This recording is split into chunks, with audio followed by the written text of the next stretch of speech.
इयत्ता 8वी, विषय विज्ञान, पाठ 17, मानव निर्मित पदार्थ. पदार्थ. मुलांनो, दैनंदिन जीवनात आपण असंख्य वस्तू वापरत असतो. आपले जीवन सुलभ व सोयीस्कर होण्यासाठी अनेक नैसर्गिक व मानव निर्मित वस्तूंचा वापर आपण करत असतो. तर आता तुम्ही मला सांगा की तुम्ही रोज सकाळपासून कोणकोणत्या वस्तू वापरता? टूथब्रश, पाणी, कपबशी, बादली, तांब्या, कपडे, ताटवाटी, पेन, पुस्तके, सायकल, खोड रबर.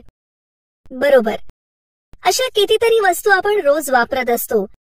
लाकूड, काच, प्लास्टिक, धागे, माती, रबर अशा अनेक पदार्थांपासून या वस्तू बनलेल्या असतात. त्या पदार्थांपैकी लाकूड, माती, खनिजे, पाणी हे पदार्थ निसर्गातून मिळतात. म्हणून या पदार्थांना निसर्ग निर्मित पदार्थ असे म्हणतात. मानवाने नैसर्गिक पदार्थांवर प्रयोगशाळेत संशोधन केले. या संशोधनाचा उपयोग करून संशोधकांनी कारखान्यात वेगवेगळ्या पदार्थांचे उत्पादन केले. अशा पदार्थांना मानव निर्मित पदार्थ असे म्हणतात. उदाहरणार्थ काच, प्लास्टिक, थर्मोकोल, कृत्रिम धागे असे कितीतरी पदार्थ आपल्याला सांगता येतील. तर आता आपण या पाठामध्ये मानव निर्मित पदार्थांविषयी माहिती जाणून घेऊ. आपल्या घरात वापरत असलेल्या पदार्थांचे पुढील तक्त्यात वर्गीकरण केले आहे ते पहा. तर आता सर्वप्रथम आपण प्लास्टिक या पदार्थाविषयी माहिती करून घेऊ. प्लास्टिक. आज आपल्या घरात, परिसरात प्लास्टिकच्या वस्तूंचा मोठ्या प्रमाणावर वापर केला जाताना आढळतो. आता हे चित्र पहा. या चित्रामध्ये दिसत असलेल्या वस्तू आपण नेहमीच वापरत असतो.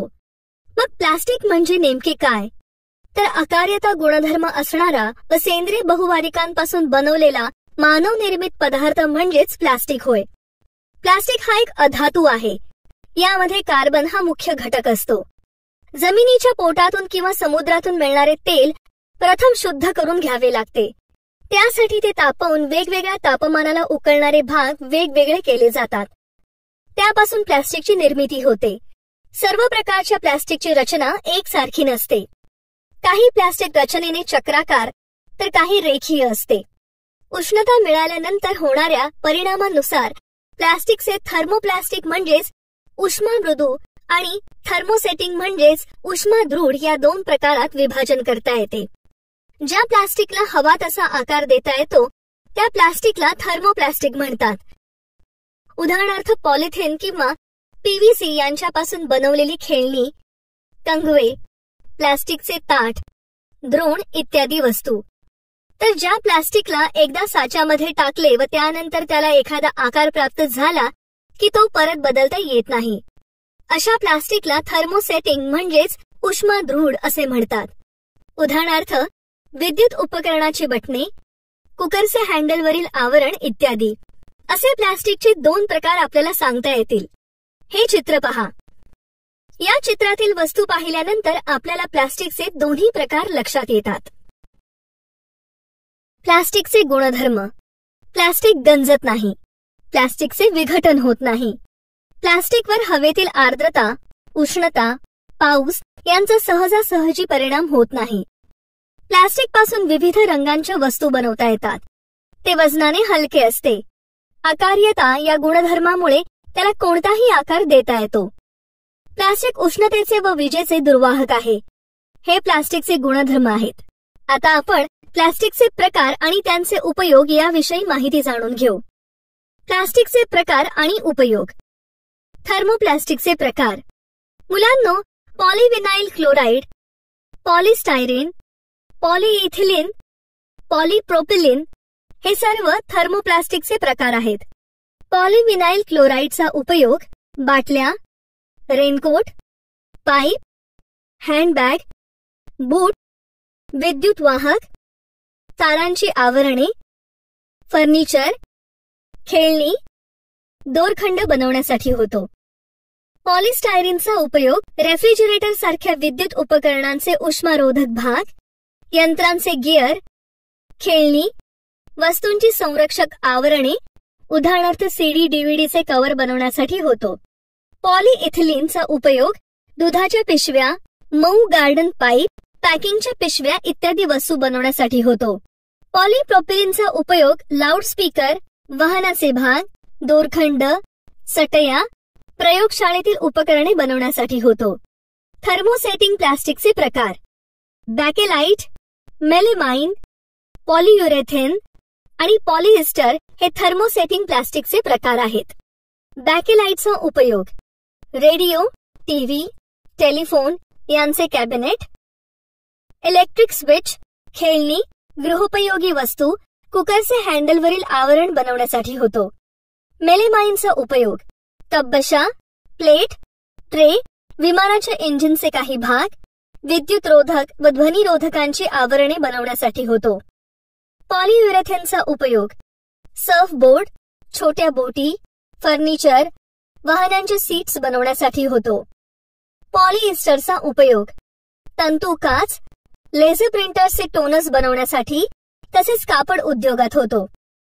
बरं, आता तुम्ही मला सांगा की रासायनिक पदार्थांच्या साठवणुकीसाठी प्लास्टिकच्या टाक्यांचा उपयोग का केला जातो?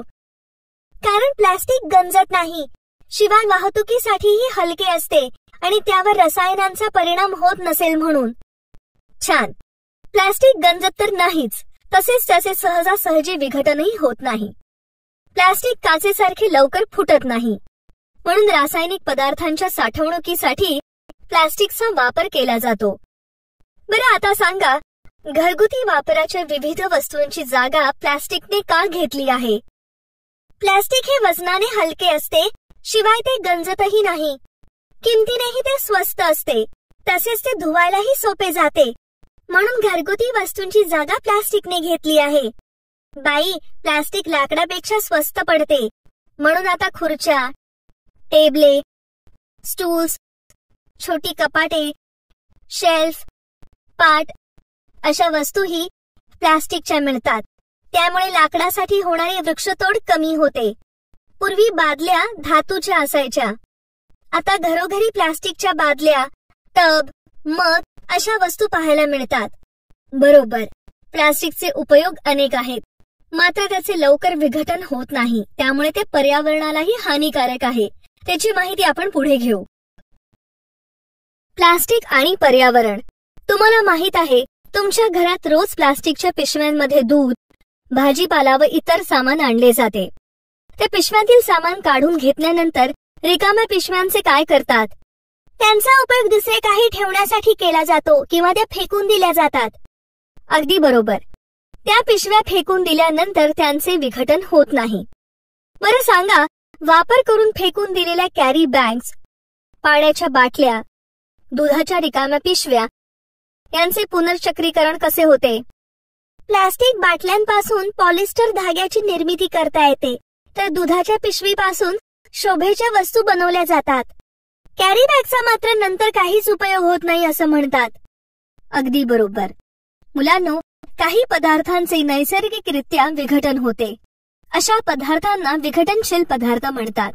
तर काही पदार्थांचे नैसर्गिकरित्या विघटन होत नाही, म्हणून त्यांना अविघटनशील पदार्थ म्हणतात. प्लास्टिक अविघटनशील असल्याने ते पर्यावरणाला प्रदूषक आहे, म्हणून प्लास्टिकचा उपयोग करून बनवलेल्या वस्तूंऐवजी इतर वस्तूंचा वापर केला पाहिजे, जसे सुतळीच्या पिशव्या, कापडी पिशव्या, कागदी पिशव्या. हा तक्ता पहा. या तक्त्यावरून तुमच्या लक्षात येईल की प्लास्टिकचे विघटन होण्यासाठी किती कालावधी लागतो. या तक्त्यावरून तुमच्या लक्षात आलेच असेल की प्लास्टिकचे विघटन होण्यास हजारो वर्ष लागतात. त्यामुळे आपण प्लास्टिकचा वापर गरजेपुरताच करणे आवश्यक आहे. प्लास्टिकचा उपयोग. आता आपण प्लास्टिकचा उपयोग कुठे कुठे केला जातो ते पाहूया. प्लास्टिकचा वापर वैद्यकीय क्षेत्रात केला जातो. सिरिंज, सलाईनच्या बाटल्या, नळी इत्यादी साहित्य बनवण्यासाठी. अन्न शिजवण्यासाठी वापरण्यात येणाऱ्या मायक्रो ओव्हनमध्ये वापरली जाणारी भांडी हे प्लास्टिक पासूनच बनवली जातात. वाहनांचे ओरखड्यांपासून संरक्षण होण्यासाठी वाहनावर टेफ्लॉन कोटिंग केले जाते. हा एक प्लास्टिकचाच प्रकार आहे. प्लास्टिकचे 2000 पेक्षाही जास्त प्रकार आहेत. विमानाचे काही भाग जोडण्यासाठी प्लास्टिकचा वापर केला जातो. भिंगे म्हणजेच चष्म्याची काच प्लास्टिक पासून बनवली जाते. तसेच कृत्रिम दात बसवण्यासाठी पॉलीॲक्रिलिक या प्लास्टिक प्रकाराचा वापर केला जातो. अशा प्रकारे प्लास्टिक हे विविध ठिकाणी वापरले जाते. आपले पर्यावरण वाचवणे ही आपली सामाजिक जबाबदारी आहे. त्यासाठी आपण सर्वांनी खालील 4R या सिद्धांताचा उपयोग केला पाहिजे. रिड्यूस कमीत कमी वापर, रियूज पुन्हा उपयोग करणे, रिसायकल पुनर्चक्रीकरण आणि रिकव्हर पुन्हा प्राप्त करणे. या 4 गोष्टी केल्यास आपण आपले पर्यावरण वाचवू शकतो. थर्मोकोल. मुलांनो, मला सांगा, वाहतूक करताना काचेसारख्या वस्तू फुटू नयेत म्हणून त्याभोवती कोणत्या पदार्थाचे आवरण घातले जाते? थर्मोकोलचे. अगदी बरोबर. तर आता आपण थर्मोकोल विषयी माहिती जाणून घेऊ. थर्मोकोल आज बऱ्याच वस्तूंच्या पॅकिंगसाठी वापरले जाते. तुमच्या घरातही एखादी नवीन वस्तू आणली असेल तर त्या वस्तूच्या पॅकिंगमध्ये थर्मोकोलचा वापर केलेला दिसतो. वस्तू फुटू नयेत किंवा वस्तूला कोणतेही नुकसान होऊ नये म्हणून खोक्यात थर्मोकोलचे आवरण असते. बऱ्याच वेळा जेवणाच्या प्लेट्स, ग्लास, वाट्या या थर्मोकोल पासून बनवलेल्या आपल्याला दिसून येतात. तसेच घरात बसण्याच्या बिन बॅगमध्ये कधी कधी थर्मोकोलचा वापर केला जातो. थर्मोकोल हे पॉलिस्टायरीन या संश्लिष्ट पदार्थाचे एक रूप आहे. ते 100°C पेक्षा जास्त तापमानावर द्रव अवस्थेत जाते आणि थंड केल्यानंतर ते स्थायू अवस्थेत जाते. त्यामुळे आपण त्याला हवा तसा आकार देऊ शकतो. ते धक्का शोषक असल्याने नाजूक वस्तूंच्या संरक्षक आवरणात थर्मोकोलचा वापर केला जातो. थर्मोकोल आपण दैनंदिन जीवनात कुठे ना कुठे वापरतोच. मात्र थर्मोकोलचा पर्यावरणावर व मानवी आरोग्यावर घातक परिणाम होतो. त्याची माहिती आपण करून घेऊया. थर्मोकोलच्या अतिवापराचे पर्यावरण व मानवावर होणारे दुष्परिणाम. स्टायरीनमध्ये कर्करोगजन्य घटक असल्यामुळे थर्मोकोलच्या सतत सानिध्यात असणाऱ्या व्यक्तींना रक्ताचा, ल्युकेमिया व लिम्फोमा या प्रकारचा कर्करोग होण्याची जास्त शक्यता असते. थर्मोकोलचे नैसर्गिक पद्धतीने विघटन होण्यासाठी खूप वर्षे लागतात. त्यामुळे बरेच लोक थर्मोकोल जाळतात, कारण त्यांना वाटते की थर्मोकोल नष्ट करण्याचा हा सोपा उपाय आहे. परंतु थर्मोकोल जाळल्यामुळे त्यातील विषारू वायू हवेत सोडले जातात व त्यामुळे पर्यावरण व मानवी आरोग्यावर त्याचा घातक परिणाम होतो. एखाद्या सण समारंभामध्ये जेवणासाठी लागणाऱ्या पत्रावळी किंवा चहा, पाण्यासाठी लागणारे कप, ग्लास हे थर्मोकोलचे असतात. मात्र या थर्मोकोलच्या भांड्यांमध्ये ठेवलेले पदार्थ परत गरम केले तर स्टायरीनचा काही अंश त्या अन्न पदार्थांमध्ये विरघळण्याची शक्यता असते.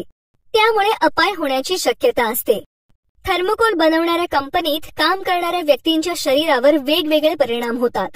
स्टायरीनच्या संपर्कात जास्त कालावधीपर्यंत राहिल्याने त्यांना डोळे, श्वसनसंस्था, त्वचा, पचनसंस्थेचे विविध आजार होण्याची शक्यता असते.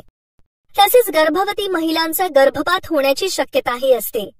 शिवाय द्रवरूप स्टायरीनमुळे त्वचा भाजण्याची शक्यता असते. काच. मुलांना, तुम्ही तुमच्या घरामध्ये, शाळेमध्ये, आजूबाजूच्या परिसरामध्ये काचेच्या वस्तू पाहिल्या असतील.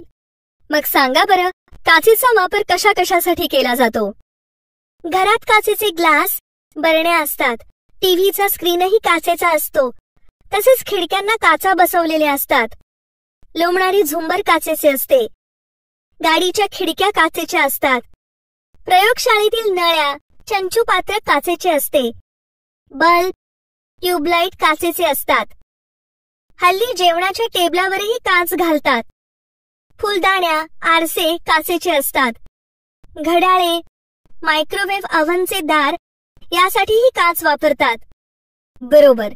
काचेचा आपण रोजच्या जीवनात अनेक ठिकाणी वापर करत असतो. काचेचा शोध मानवाला अचानक लागला. काही फेनिशियन व्यापारी वाळवंटामध्ये रेतीवर स्वयंपाक करत होते. त्यावेळेस भांड्याला आधार देण्यासाठी त्यांनी चुन्याचा दगड वापरला होता. स्वयंपाकाचे भांडे जेव्हा खाली उतरवले तेव्हा त्यांना एक पारदर्शक पदार्थ तयार झालेला दिसला.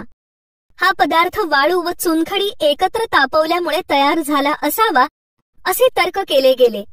त्यातूनच पुढे काच तयार करण्याची कृती विकसित झाली. काच नैसर्गिकरित्याही तयार होते. ज्वालामुखीतून बाहेर पडलेला लाव्हा वेगाने थंड झाल्यावर काच तयार होते. काच म्हणजे सिलिका व सिलिकेट यांच्या मिश्रणातून तयार झालेला अस्फटिकी टणक परंतु ठिसूळ असा घन पदार्थ होय. सिलिका म्हणजे सिलिकॉन डायऑक्साईड म्हणजेच आपली वाळू. काचेमधील सिलिका व इतर घटकांच्या प्रमाणावरून काचेचे सोडा लाईम काच, बोरोसिलिकेट काच, सिलिका काच, अल्कली सिलिकेट काच असे प्रकार तयार झाले आहेत. काच निर्मिती ही आकृती पहा. या आकृतीत दाखवल्याप्रमाणे काचेचे तावदान तयार केले जाते, परंतु त्यासाठी अगोदर काच तयार करण्यासाठी वाळू, सोडा, चुनखडी व थोड्या प्रमाणात मॅग्नेशियम ऑक्साईड यांचे मिश्रण भट्टीत तापवले जाते. वाळू म्हणजेच सिलिकॉन डायऑक्साईड वितळण्यासाठी जवळपास 1700 अंश सेल्सिअस इतक्या तापमानाची गरज असते. कमी तापमानावर हे मिश्रण वितळण्यासाठी मिश्रणात टाकाऊ काचेचे तुकडे घालतात, त्यामुळे सुमारे 850 अंश सेल्सिअसला हे मिश्रण वितळते. या मिश्रणातील सर्व पदार्थ द्रव रूपात गेल्यानंतर ते 1500 अंश सेल्सिअस पर्यंत तापवून एकदम थंड केले जाते. हे मिश्रण एकदम थंड केल्याने ते स्फटिक रूप घेत नाही, तर एकजिनसी अस्फटिक पारदर्शक रूप असलेला पदार्थ तयार होतो. याला सोडा लाईम काच असे म्हणतात. अशा प्रकारे काच तयार केली जाते. आता आपण काचेचे गुणधर्म समजून घेऊ. काचेचे गुणधर्म. काच तापवल्यानंतर मऊ होते, त्यामुळे तिला आपण हवा तसा आकार देऊ शकतो. काचेची घनता तिच्यामधील घटकांवर अवलंबून असते. काच ही उष्णतेची मंद वाहक आहे, मात्र काचेला जलद उष्णता दिली किंवा जलद थंड केले तर ती तडकते किंवा फुटते. काच विजेचा दुर्वाहक आहे, म्हणून विद्युत उपकरणांमध्ये विद्युत विसंवाहक म्हणून काच वापरली जाते. काच पारदर्शक असल्याने प्रकाशाचा बराचसा भाग काचेतून पारेषित होतो. तसेच काचेमध्ये क्रोमियम, व्हॅनेडियम किंवा आयर्न ऑक्साईडचा अंतर्भाव झाल्यास अशा काचेत मोठ्या प्रमाणात प्रकाश शोषला जातो. काचेच्या या गुणधर्मांमुळे निरनिराळ्या प्रकारच्या काचांचा उपयोग अनेकविध ठिकाणी केला जातो. काचेचे प्रकार व उपयोग. काचेचे सिलिका काच, बोरोसिलिकेट काच, अल्कली सिलिकेट काच, शिसेयुक्त काच, प्रकाशीय काच, रंगीत काच, संस्कारित काच असे प्रकार आहेत. ही चित्रे पहा. या चित्रात दाखवल्याप्रमाणे वेगवेगळ्या वस्तू विशिष्ट काचेपासून बनलेल्या असतात. तर आता आपण काचेचे विविध प्रकार व उपयोग अधिक विस्ताराने जाणून घेऊ. सिलिका काच. सिलिका काच तयार करताना सिलिकाचा वापर केला जातो.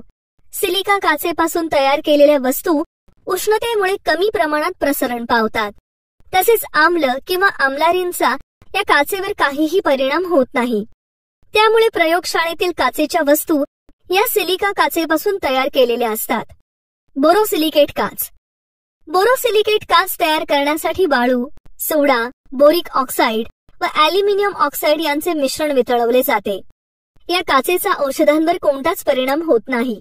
त्यामुळे औषध निर्मिती उद्योगात औषधे ठेवण्यासाठी बोरोसिलिकेट काचेपासून तयार केलेल्या बाटल्या वापरल्या जातात. अल्कली सिलिकेट काच. ही काच तयार करण्यासाठी वाळू व सोड्याचे एकत्रित मिश्रण तापवले जाते.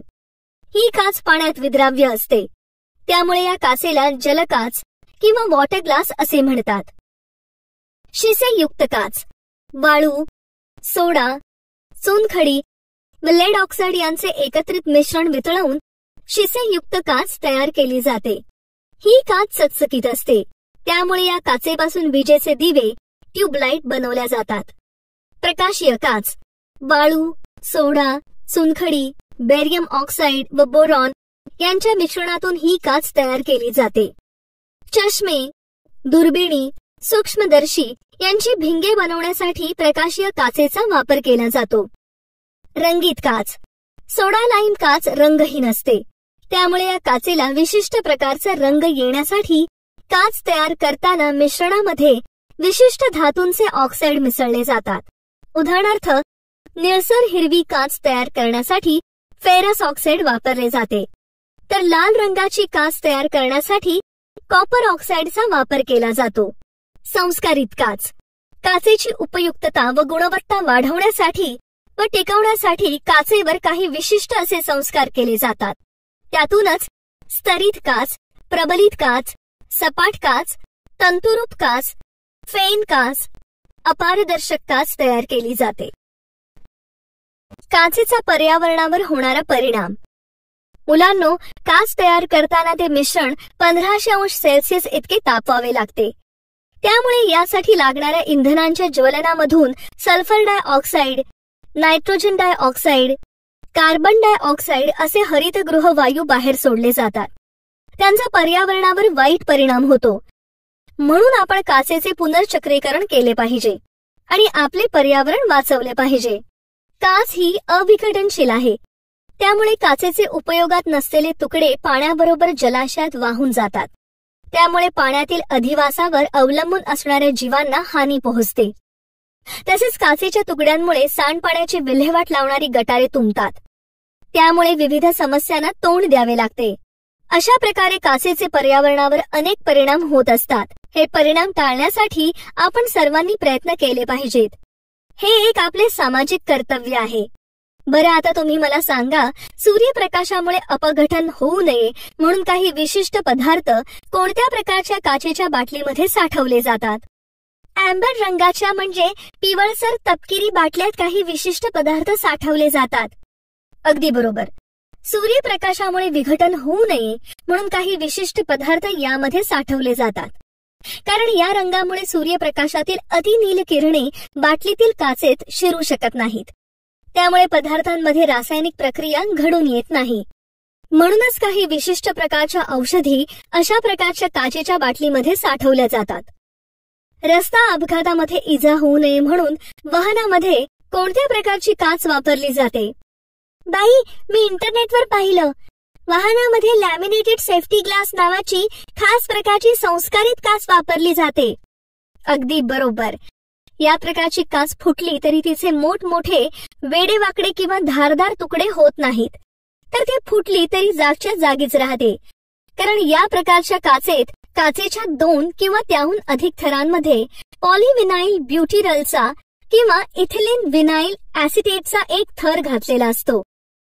हा विशिष्ट असा मधला थर काच फुटली तरी तिला पकडून ठेवतो आणि त्यामुळे अपघात झाला तरी काच लागून होणाऱ्या जखमांची त्यात भर पडत नाही. काचेवर होणारा आघात काच पूर्णपणे फुटण्या इतका जोरदार नसेल तर त्या आघातामुळे या काचेवर कोळ्याच्या जाळ्यासारखे तडे गेलेले दिसतात. आता तर तंत्रज्ञान याहून अधिक प्रगत झाले असून नवीन प्रकारच्या टेम्पर्ड ग्लासमध्ये काच फुटली तर तिचे बारीक बारीक चौकोनी तुकडे होतात आणि मुळात ती मजबूत असल्याने लहान सहान आघाताने फुटतच नाही. तर मुलांनो, आज आपण प्लास्टिक, थर्मोकोल आणि काच या मानवनिर्मित पदार्थांची माहिती घेतली आहे. तुम्ही पण वेळोवेळी त्याविषयीची अधिक माहिती मिळवत राहा.